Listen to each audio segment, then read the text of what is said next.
Hello, and welcome to a rather different Holly and Martin Do Road Safety. Today is a rather a specialised one. We're looking into the subject of speeding in local communities, and we're going to be interviewing Mike Motteram, who is the Road Safety Manager. Good morning, Mike. Yeah, morning, Martin. And morning, Holly. Morning, Martin. Morning, Mike. Good morning, Ollie.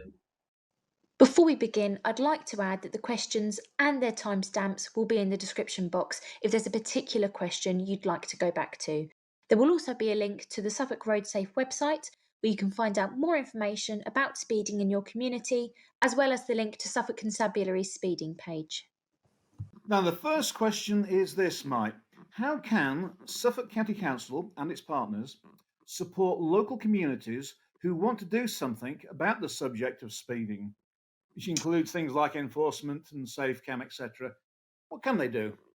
I think the first thing is to give some thought to exactly what kind of problem they've got, whether it's something that is specific to one location or whether it's general across an area.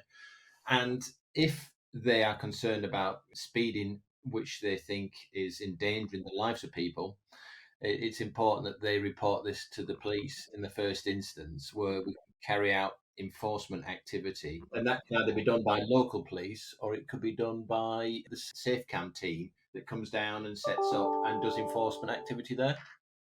Mike, what powers are open to parish councils if they do have concerns about local speeding? Who do they need to contact?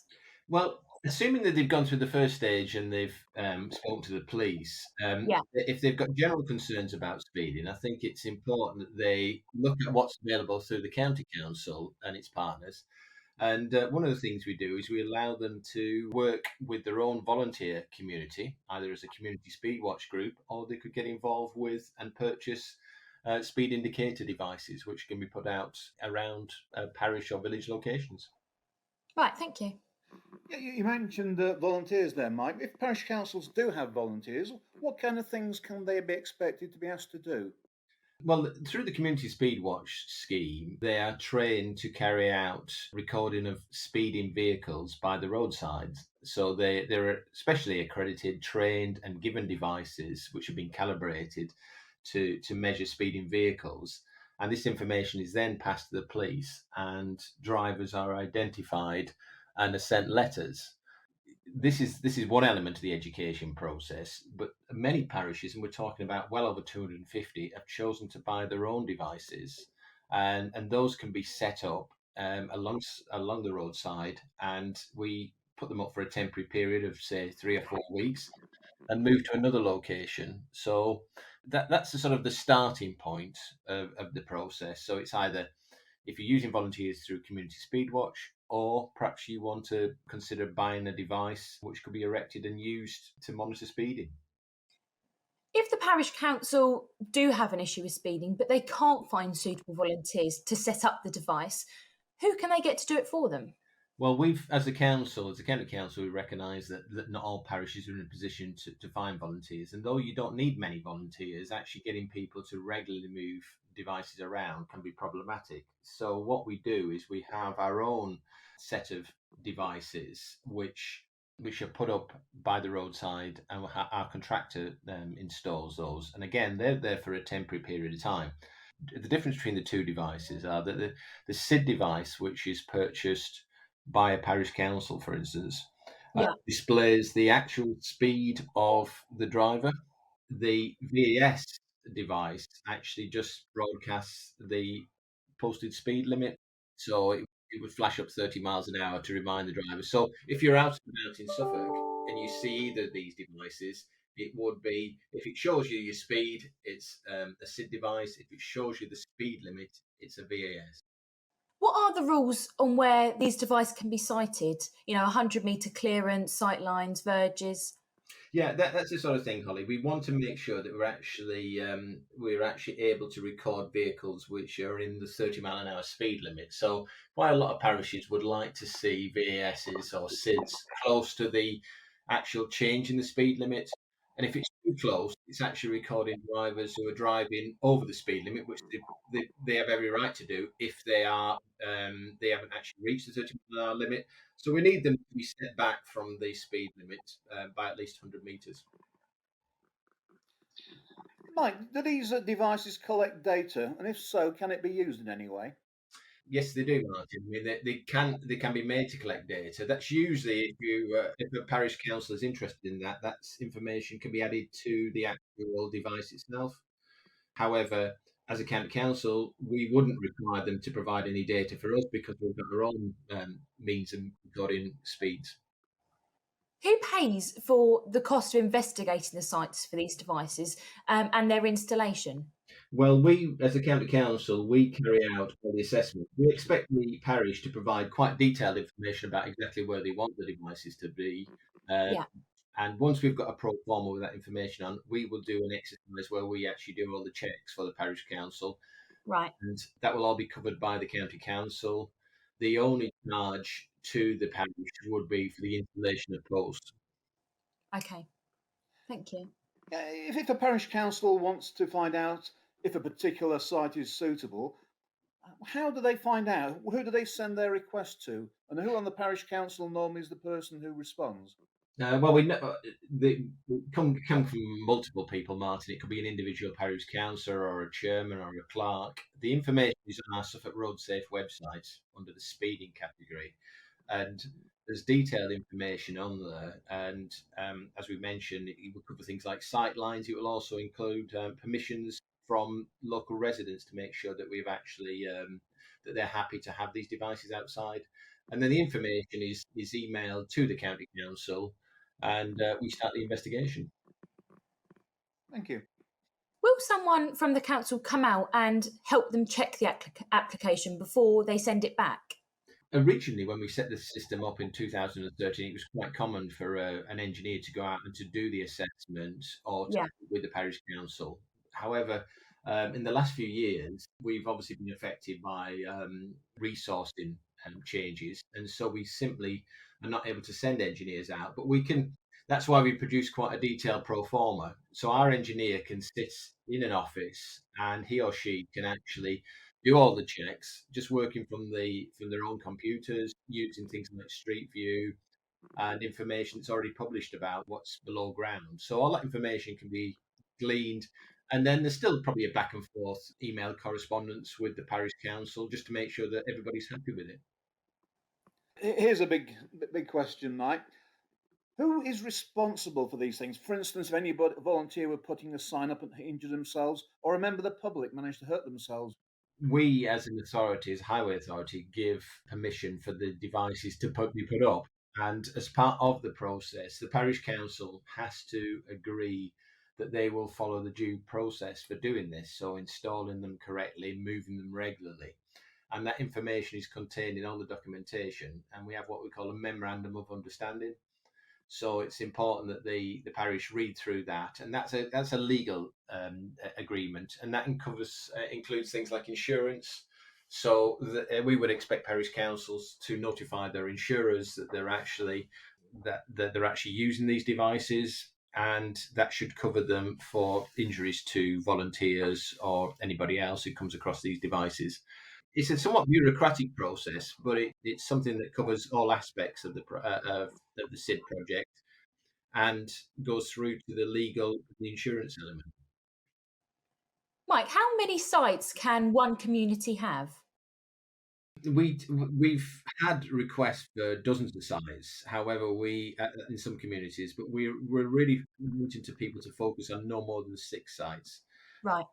We don't want to cover the whole county in a forest of these devices. The Mm. important thing is that drivers get the information and act on it. And we think that if it simply becomes visual wallpaper and they don't, they're seeing the devices anywhere and everywhere, we don't think they'll be anything like as effective as they appear to be at the moment.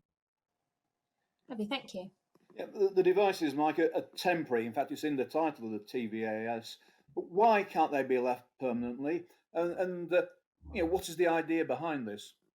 I mean, this whole business of giving information to drivers.